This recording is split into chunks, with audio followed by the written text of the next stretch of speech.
Be sure to read and follow the safety guidelines to protect your computer from potential damage and ensure your personal safety. For more information about safety guidelines, see the owner's manual at dell.com/support. Before you begin, turn off the computer and disconnect all the attached peripherals. Before proceeding, ensure your computer is in service mode. To enter service mode, press and hold the B key on the keyboard and then press the power button. Now, the computer will boot up and the owner tag information is displayed on the screen. Press any key to proceed. The computer will emit 3 short beeps and shut down, indicating it has entered the service mode. Loosen the captive screws holding the base cover in place. Using a plastic scribe, pry the base cover from the palm rest assembly, starting at the top edge and working your way around to release it from all sides.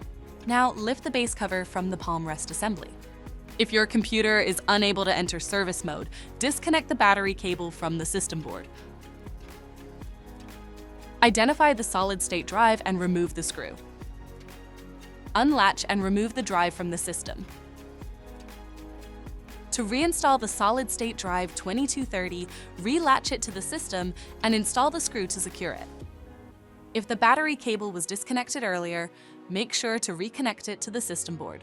Next, align the base cover with the palm rest assembly and gently place it into position. Tighten all required screws to secure the base cover in place. To exit service mode, connect the AC adapter and press the power button. Please note, the system will only power on and exit service mode if the adapter is connected. For more information about your Dell system, visit dell.com/support.